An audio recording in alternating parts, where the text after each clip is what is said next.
براءة من الله ورسوله إلى الذين عاهدتم من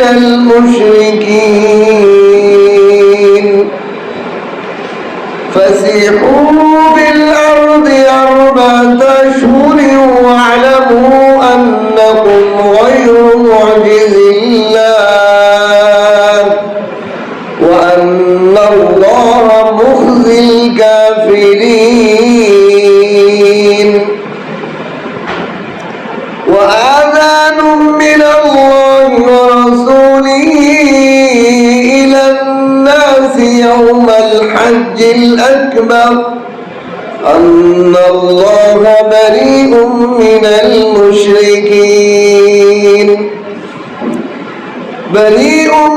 المشركين ورسوله فإن تبتم فهو خير لكم وإن توليتم فاعلموا أنكم غير معجز الله وبشر الذين كفروا بعذاب أليم إلا الذين عاهدتم من المشركين ثم لم ينقصوكم شيئا ولم يظاهروا عليكم أحدا فأتموا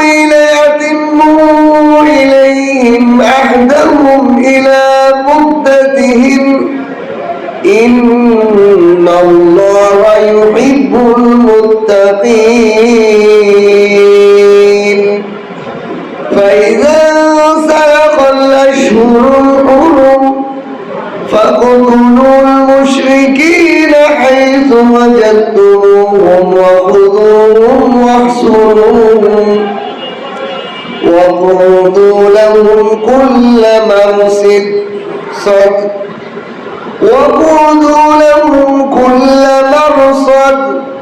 فإن تابوا وأقاموا الصلاة وآتوا الزكاة فخلوا سبيلهم إن الله غفور رحيم وإن أحد من المشركين استجارك فأجره حتى يسمع كلام الله ثم أبلغه مأمنه ذلك بأنهم قوم لا يعلمون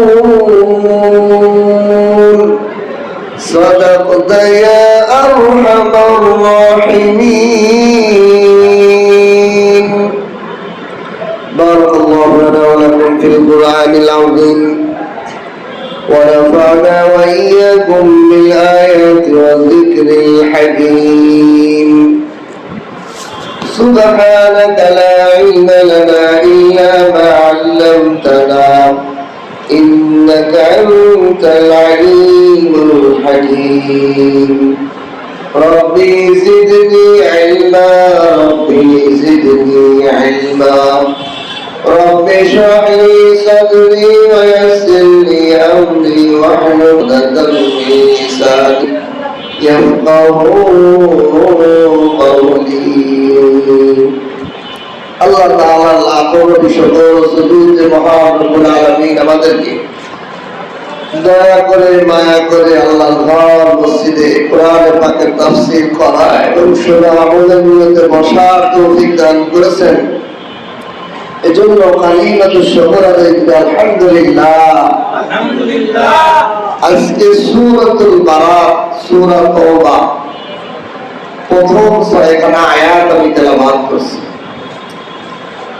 এই সূরাকে সূরাতুল বারাত অথবা সূরা তাওবা বলা হয় কোরআনে কারীমের যতগুলো সূরা আছে 114টা সকল সূরার শুরুতে বিসমিল্লাহ আছে শুধু সূরা তাওবা আর এই সূরা বারাত এই সূরার শুরুতে বিসমিল্লাহ লেখা নাই না আল্লাহ রাসূল সাল্লাল্লাহু আলাইহি ওয়াসাল্লাম যখন আয়াত নাযিল হয়েছে তখনও বিসমিল্লাহ সহকারে নাযিল হয়নি আল্লাহ রাসূলও কার থেকে ওহী যাকে লেখায় তাদের লিখতে বলেন এই জন্য এই সূরার শুরুতে বিসমিল্লাহ লেখা নেই। তবে কেউ যদি আগে সূরা থেকে তেলাওয়াত করতে করতে আসে তাহলে বিসমিল্লাহ পড়বে না। কিন্তু যেহেতু আমি এই সূরা থেকেই এই তাফসীর শুরু করছি, এই জন্য আউযু বিল্লাহ বিসমিল্লাহ বরকতান, কোরআনের বরকতান করছি, এই সূরার বরকতান না। 2 নম্বর হলো এই সূরাতে বিসমিল্লাহ না থাকার কয়েকটা কারণ। 1 নম্বর কারণ হলো এই সূরায় কাফেরদেরকে ধরে মার দেওয়ার কথা আছে, শাস্তি দেওয়ার কথা। আর বিসমিল্লাহ তাই রহমত এবং বরকত। রহমত এবং বরকত আর শাস্তি একসাথে হতে পারে না। এই আয়াত এই সূরার মধ্যে কাফেরদের সাথে ভয়ঙ্কর যুদ্ধের কথা আছে, কাফেরদের চুক্তি ভঙ্গের কঠিন শাস্তি দেওয়ার কথা আছে, আযাবের কথা আছে। আর বিসমিল্লাহ হলো শান্তি এবং রহমতের বার্তা। শাস্তির বার্তা শুরুতে রহমত বরকত হতে পারে না।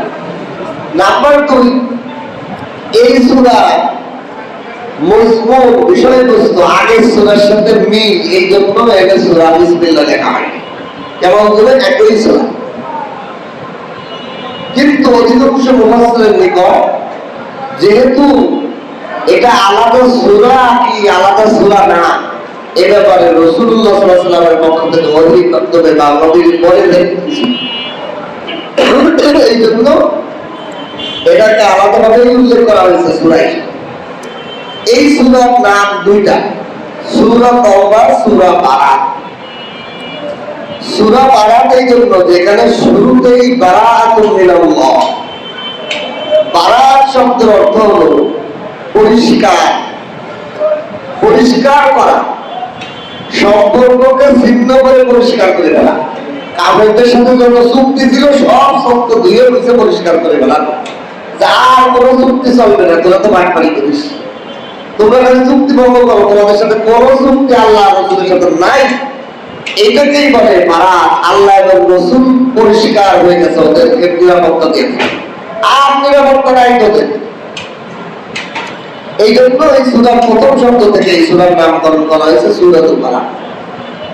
আর এই সূরার মধ্যে তওবার আলোচনা আছে, এই হিসেবে এই সূরাকে তওবাও বলা হয়, সূরাতুত তওবা। কাফের মুশরিকদেরকে, ঈমানদারদেরকে তওবার প্রতি উদ্বুদ্ধ করা হয়েছে এই সূরার মধ্যে, আল্লাহর কাছে তওবা করা। এই জন্য এই সূরাকে সূরাতুত তওবা বলা হয়। এই সূরার আলোচ্য বিষয়গুলো বোঝার জন্য আমাদেরকে ঐতিহাসিক কিছু ঘটনা আগে জানতে হবে। 1 নম্বর হলো কাফেরদের সাথে আল্লাহ এবং রাসূলের চুক্তি কখন থেকে শুরু হয়েছে। রাসূলুল্লাহ সাল্লাল্লাহু আলাইহি সাল্লাম হিজরতের 6ষ্ঠ বছর যখন মক্কা থেকে মদিনায় হিজরত করছেন, এই হিজরতের 6ষ্ঠ বছরে আল্লাহর রাসূল অনেক সাহাবাদেরকে নিয়ে উমরা করার জন্য কাবার প্রেম, কাবার মহব্বত, কাবাকে অনেকদিন দেখে না, উমরা করার জন্য যখন গিয়েছিলেন কাফেররা বাধা দিয়েছে, মুশরিকরা মক্কায় ঢুকতে দেব না, মুহাম্মদ যদি আমাদের এখানে মারামারি করে এই জন্য ঢুকতে দেব না। কি হলো? চুক্তি হলো। চুক্তি, এই চুক্তি বলে হুদায়বিয়ার সন্ধি। এই হুদায়বিয়ার সন্ধিতে কি হলো? চুক্তি যে মুসলমান মুশরিকদের সাথে কোনো যুদ্ধ করবে না 10 বছর। 10 বছর পর্যন্ত মুসলমান আর মুশরিকদের মধ্যে কোনো যুদ্ধ। মক্কার মুহাম্মদ সাল্লাল্লাহু আলাইহি ওয়াসাল্লামের মুসলমান আর আবু জাহেল, আবু সুফিয়ানদের মুশরিকরা, এদের পরস্পরের মধ্যে কত বছর যুদ্ধ করবে না? 10 বছরের চুক্তি। নাম্বার 2, মুহাম্মদ সাল্লাল্লাহু আলাইহি ওয়াসাল্লামের সাথে যত দল, ইহুদি হোক মুশরিক হোক, যারা একত্রিত হয়েছে, ঐক্য হয় না? বিএনপির সাথে ঐক্য হয়, আওয়ামী লীগের সাথে ঐক্য হয়, জামাতের সাথে ঐক্য হয়। তো যারা এই ঐক্যের দলে মুশরিকদের সাথে শরীক হবে, মুহাম্মদ সাল্লাল্লাহু আলাইহি ওয়াসাল্লামের সাথে শরীক হবে, এই দলদের তো এই শর্ত, তারা নিজেদের মধ্যে যুদ্ধ করতে পারবে না এবং কারোর সাথে যুদ্ধ করতে একে অপরকে সাহায্য করতে পারবে না। মুসলমানদের সাথে যদি কোনো দলের যুদ্ধ হয়, আরবের মুশরিকরা ওই অপর শত্রুদেরকে সাহায্য করতে পারবে না। আবার মুশরিকদের সাথে যদি কোনো রাষ্ট্রের যুদ্ধ হয়, মুসলমানরা তাদের পক্ষ এসে মুসলমানদের কাফেরদের ক্ষতি করার জন্য সঙ্গ দিতে পারবে না। এইভাবে চুক্তি হলো কত বছরে? 10 বছরে। আর এই বছর উমরা করতে রাসূল পারবে না, ফিরে দিতে হবে, আগামী বছর উমরা করতে পারবে। এই চুক্তি অনুযায়ী আল্লাহ রাসূল ষষ্ঠ হিজরিতে উমরা করতে পারেন। আল্লাহ রাসূল পরবর্তী বছর সপ্তম হিজরিতে সাহাবাদের দিয়ে পরিতৃপ্তির সাথে উমরা হজ করেন। উমরা হজ করে আসার পর এই পর্যন্ত আর কোনো কি হয় নাই, চুক্তি বলবৎ রয়েছে, মুশরিকরাও ঠিক রাখছে, মুসলমানরাও ঠিক রাখছে, কোনো বিশৃঙ্খলা হয়নি। কিন্তু সপ্তম হিজরির শেষের দিকে যেই রাসূলুল্লাহ সাল্লাল্লাহু আলাইহি ওয়াসাল্লাম উমরা করে আসার পরে রাসূল যখন তবুকের যুদ্ধে চলে গেলেন, তবুকের যুদ্ধ অনেক দূরে, তখন এই মুশরিকরা রাসূলুল্লাহ সাল্লাল্লাহু আলাইহি ওয়াসাল্লামের সাথে তারা ঐক্য করছে মক্কায়, তাদের সাথে যুদ্ধে সহযোগিতা করবে, তাদের প্রতি কোন গোত্র হামলা করছে, এই মুশরিকরা তাদেরকে শত্রুদেরকে সাহায্য করবে। কেন? মুহাম্মদ সাল্লাল্লাহু আলাইহি ওয়াসাল্লাম তো একদম মদিনার অনেক দূরে, মক্কা থেকে 450 মাইল দূরে, ওইখানে জানবে কেমনে যে আমরা সাহায্য করতেছি, চুক্তি ভঙ্গ করতেছি, এটা তো বুঝতে পারবে না। নাম্বার 2, মুহাম্মদ সাল্লাল্লাহু আলাইহি ওয়াসাল্লামের বাহিনী চলে গেছে তবুকের যুদ্ধে আরো দূরে, মদিনা থেকে আরো দূরে, তারা আমাদের এই চুক্তি ভঙ্গের কথা জানতে পারবে না। এটা মনে করে মুশরিকরা ওই শত্রু বাহিনীদেরকে তাদের রাসূলুল্লাহ সাল্লাল্লাহু আলাইহি ওয়াসাল্লামের সাথে যারা ঐক্যবদ্ধ তাদেরকে তাদের বিরোধিতায় সাহায্য করে। তখন ওই গোত্রগুলো যারা রাসূলের সাথে ঐক্যবদ্ধ হয়েছে মক্কায়, তারা পরবর্তীতে রাসূলুল্লাহ সাল্লাল্লাহু আলাইহি ওয়াসাল্লামের কাছে এসে সব চুক্তি ভঙ্গের কিচ্ছা পেয়েছে। মুশরিকরা চুক্তি ভঙ্গ করছে, এইভাবে তারা আমাদের শত্রুদের সাথে আমাদেরকে পরাজিত করার জন্য তারা সাহায্য করছে। রাসূলুল্লাহ সাল্লাল্লাহু আলাইহি ওয়াসাল্লাম এই সংবাদ যখন জানতে পারলেন, এর মধ্যে আল্লাহ তাআলা এই সূরা বারাত নাযিল করে দিয়েছেন। সূরা বারাত অষ্টম হিজরি শুরু। আল্লাহ রাসূল অষ্টম হিজরিতে হজের জন্য আবু বকর রাদিয়াল্লাহু আনহুর নেতৃত্বে একটা কাফেলা বানাইছিলেন, রাসূল জানেন। অষ্টম হিজরিতে কারে বানাইলেন?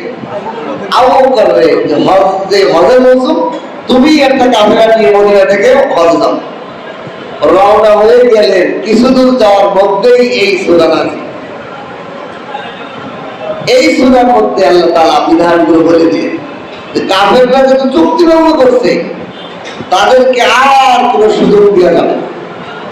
এখন তাদেরকে যেখানে পাবে সেখানে কতল, শুধু 4 মাস ছাড়া, সম্মানিত 4 মাস, যেই মাসে যুদ্ধ করা আল্লাহ সমস্ত মানুষের জন্য হারাম করছে, পবিত্র মাস। এই মাস ছাড়া কাফেরদেরকে যেখানে পাবা সেখানে মারো, ধরো, হত্যা করো, আল্লাহ আদেশ করে দিলেন। আয়াত যখন নাযিল হলো, সূরা যখন নাযিল হলো, আল্লাহ রাসূল আলীকে পাঠাইলেন, যাও আবু বকরকে যে বলো এই সূরাগুলো মক্কায় যে কাফেরদেরকে শোনায় দেওয়া হয়, এই সূরা শোনায় দেওয়া। এই সূরা শোনায় দেওয়ার পর আল্লাহ রাসূল সাল্লাল্লাহু আলাইহি সাল্লাম আবু বকরের মাধ্যমে মক্কার কাফেরদেরকে কুরআন শোনায় দেওয়া। এরপরে আল্লাহ রাসূল অষ্টম হিজরিতে যে আল্লাহ রাসূল প্রস্তুতি নিয়ে মক্কা বিজয় হয়ে গেল। কি হয়ে গেল? মক্কা বিজয়। এই চুক্তি ভঙ্গতে আল্লাহ রাসূল যুদ্ধের প্রস্তুতি নিলেন, আর এমন একটা বাহিনী তৈরি করলেন, এক বাহিনী যে এই মক্কা বিজয়, যুদ্ধ ছাড়া বিজয় নেই। এই যে কাফেরদের চুক্তি ভঙ্গ, ওই বিষয়ে আল্লাহ এই আয়াতগুলো নাযিল করেছেন। আয়াতে আল্লাহ তাআলা বলতেছেন, বারাতুম মিনাল্লাহি ওয়া রাসূলিহি ইলাল্লাযীনা আহাদতুম মিনাল মুশরিকিন। বারাতুম, আল্লাহ, মিনাল্লাহি ওয়া রাসূলিহি, আল্লাহ ও তার রাসূলের পক্ষ থেকে সব পরিষ্কার, বারাত, নির্দোষ। আজকের থেকে আর কোনো নিরাপত্তা তোমাদের জন্য আল্লাহ রাসূলের পক্ষ থেকে নাই, এই ব্যাপারে আমরা মুক্ত। বারাতুম, আল্লাহ এবং তার রাসূল মুক্ত, ইলাল্লাযীনা, ওই সমস্ত ব্যক্তিদের ব্যাপারে, আহাদতুম মিনাল মুশরিকিন, যাদের মুশরিকদের থেকে যাদের সাথে ওয়াদা ছিল, অঙ্গীকার ছিল, চুক্তি ছিল যে তোমাদের মধ্যে আমরা আক্রমণ করব না, তোমাদের কোন শত্রু যদি তোমাদের উপর আক্রমণ করে তাদেরকে আমরা সাহায্য করবো না, এ ব্যাপারে আমাদের চুক্তি ছিল, আজকের থেকেই চুক্তি মুক্ত। আল্লাহ আয়াত নাযিল করেছেন, ফাসিহু ফিল আরদি আরবা'তা আশহুর, এবং তোমরা জমিনের মধ্যে 4 মাসের নিরাপদে চলাফেরা করো। ফাসিহু ফিল আরদ, জমিনের মধ্যে তোমরা বিচরণ করো। মুশরিকরা, হে মুশরিকরা, তোমরা জমিনে স্বাধীনভাবে চলাফেরা করো। কয় মাস? আরবা'তা আশহুর, 4 মাস। ওয়ালামু আন্নাকুম গায়রা মু'জিজিল্লাহ, আর জানিয়ে রাখো আল্লাহকে অক্ষম করলে ওয়ালা কেউ নাই। আল্লাহর আযাব থেকে বাঁচার মতো কারো ক্ষমতা নাই। আল্লাহকে অক্ষম করলে ওয়ালা কেউ নাই মানে আল্লাহর আযাব ঠেকানোর মতো কেউ নাই। আল্লাহর আযাব মানে আল্লাহ ফয়সালা করে দিয়েছে, 4 মাস পরে তোকে ধুলাই, যেখানে হবে সেখানে মার।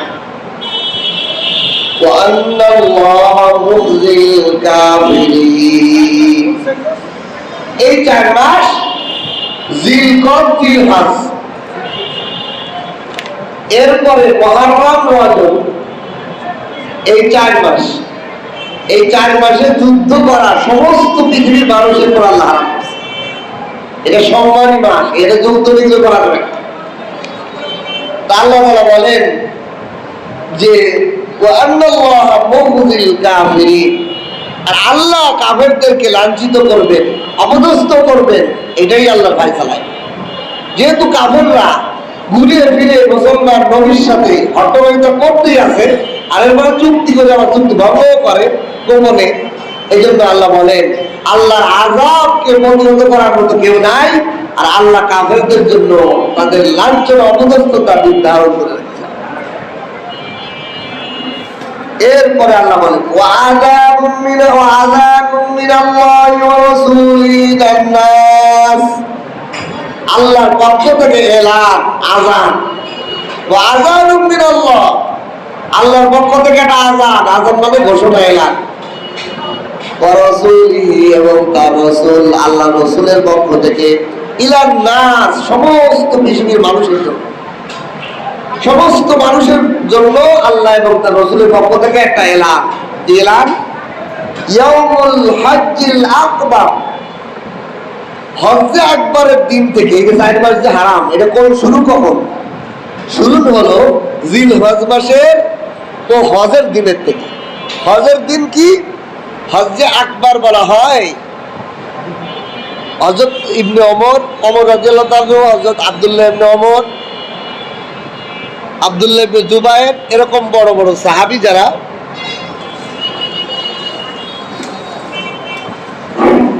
তাদের মত হলো আরাফাত দিনই হজ্জে আকবার।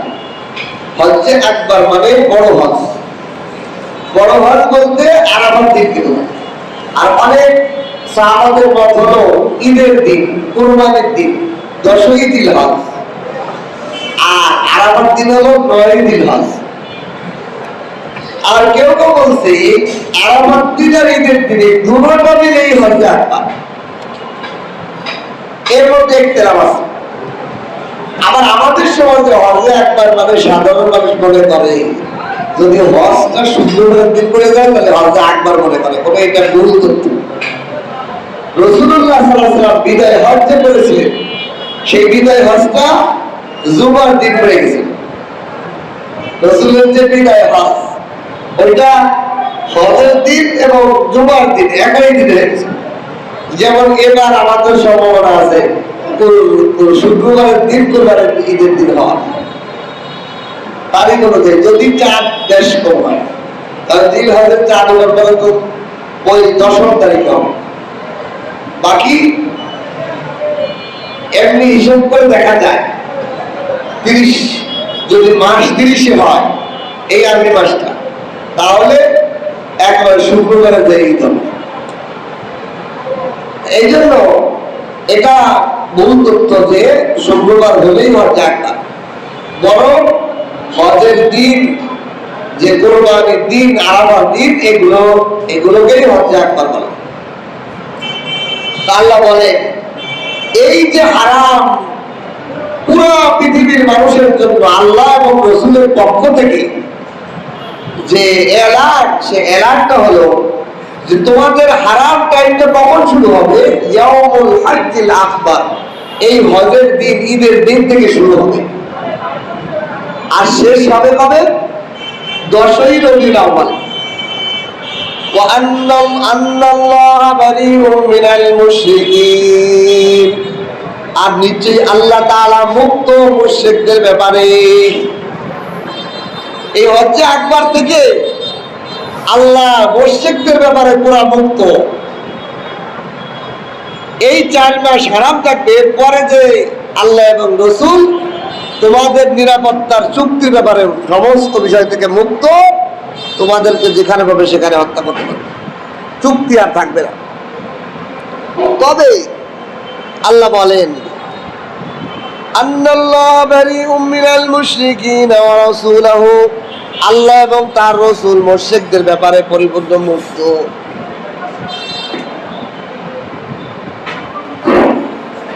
আল্লাহ এবং রসুল মুশরিকদের ব্যাপারে তার রসুল মুক্ত।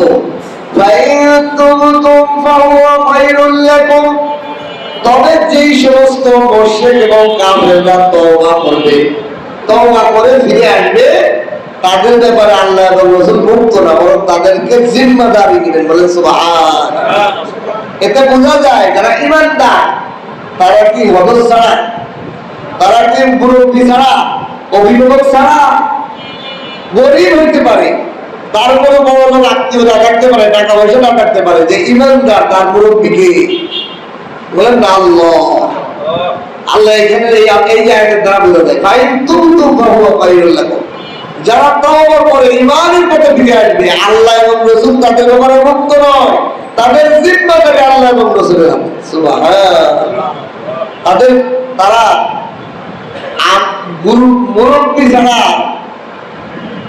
মা ছাড়া বাচ্চার মতো ছিড়া ছেটা না, তাদের মুরব্বীকে আল্লাহ এবং রাসূল ঈমানদারি। এই জন্য আল্লাহ বলেন ভাই তুমি তো এই মসজিদদের মধ্যে থেকে যারা তওবা করবে তাদের জন্য এটা কল্যাণকর, তারা আবার আল্লাহ এবং রাসূলের আমানতের মধ্যে, ইবাদতের মধ্যে থাকবে। আর যদি তারা তওবা না করে ফিরে যায় মুশরিকের দিকে, কাফর কুফরের দিকে, বেআমলের দিকে, আল্লাহ দ্রোহের দিকে,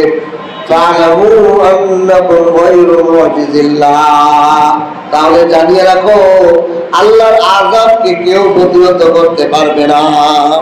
তুমি যদি আল্লাহর দিকে ফিরে এসো, কাফেরের দিকে যাও, আল্লাহ দ্রোহের দিকে যাও, আল্লাহর আযাব থেকে তুমি প্রতিহত করার মতো ক্ষমতা তোমার নেই। এই জন্য আল্লাহ বলেন সুসংবাদ দিয়ে দেন ওই সমস্ত কাফেরদেরকে বিআযাবিন আলীম, যন্ত্রণাদায়ক আযাবের। আযাব কি সুসংবাদ? এটা হলো মশকারি। ওদেরকে সুসংবাদ দিয়ে দেন কঠিন যন্ত্রণাদায়ক আযাবের। এই সমস্ত কাফেরদের জন্য এটা লাঞ্ছনা এবং কষ্টকর, অপমানজনক শাস্তির সুসংবাদ দিয়ে দেন। ইল্লাল্লাযীনা আহাদতুম মিনাল মুশরিকিন, এখন যারা চুক্তি ভঙ্গ করছে কাফের মুশরিকদের থেকে, তাদের ব্যাপারে তো এই বিষয়টা যেটা হলো যে তাদের ব্যাপারে আল্লাহ এবং রাসূল মুক্ত, তাদেরকে আর কোনো যুদ্ধ হামলা থেকে নিরাপত্তা দেওয়া যাবে না। এখন বলতেছে ওই সমস্ত মুশরিক যাদের সাথে চুক্তি হয়েছে, তারা কোন চুক্তি ভঙ্গ করে নাই রাসূলুল্লাহ সাল্লাল্লাহু আলাইহি ওয়াসাল্লামের সাথে। আরবের বিভিন্ন গোত্রের মুশরিকদের চুক্তি ছিল, তো এটা তো মক্কার মুশরিকরা ভঙ্গ করছে, কিন্তু অন্য মুশরিক যারা ভঙ্গ করে নাই অঙ্গীকার, আল্লাহ বলতেছেন যেহেতু তারা অঙ্গীকার ভঙ্গ করে নাই, তাহলে তাদের অঙ্গীকার তোমরা পূর্ণ করা মুসলমানের জন্য ওয়াজিব। বলেন সুবহানাল্লাহ। যেই কাফেররা অঙ্গীকার ভঙ্গ করছে তার সাথে আপনার কি অঙ্গীকারের চুক্তি থাকবে না, তার ব্যাপারে আপনার দায়িত্ব নেই। কিন্তু যেই মুশরিক, যেই কাফের, যেই পাপিষ্ঠ লোকটা আপনার সাথে চুক্তি করছে, অঙ্গীকার ভঙ্গ করে নাই, তাহলে আপনারও অঙ্গীকার তার সাথে পূর্ণ করা ওয়াজিব। আমাদের সমাজে দেখেন, আমরা অনেক মানুষ ইসলাম না বোঝার কারণে নিজের উপর নিজে আযাবটা দেন। কিরকম? কারো দাঁত দেয় টাকা, লাইটটা ডিস্টার্ব করতেছে।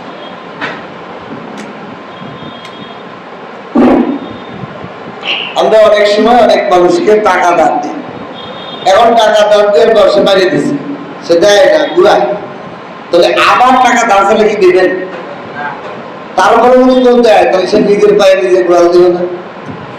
আল্লাহ এটাই বুঝেছেন যে তোমার সাথে একবার বাটপারি করে, তুমি তার সাথে আর জীবনে ভুলেও লেনদেন করবে না। কারণ ওই লোকটার মধ্যে বিবেক কি নেই, সে যে আবার ভালো হবে এটার অঙ্গীকার নেই। এই জন্য হাদিসে আছে, মুমিন এক গর্তে দুইবার পড়ে না। রাস্তার মধ্যে একটা গর্ত আছে, আপনি একবার পড়ে গেছেন সকালবেলা, বিকেলবেলা যদি আবার ওই গর্তে পড়ে, তাহলে আপনি মোমেন না, আপনি এখনো মোমেন হইতে পারেন। যে মোমেন সে এক গর্তে দুইবার পা দিতে পারে না, করতে পারে না, সে অ্যালার্ট হয়ে যাবে একবারে।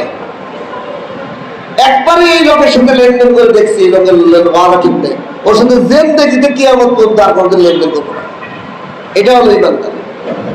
তাহলে আপনার কোনো দুঃখ নেই, সারা দুনিয়া চিল্লে এবার একটা যায় ওরে দেখ, আপনি বিপদে নেই।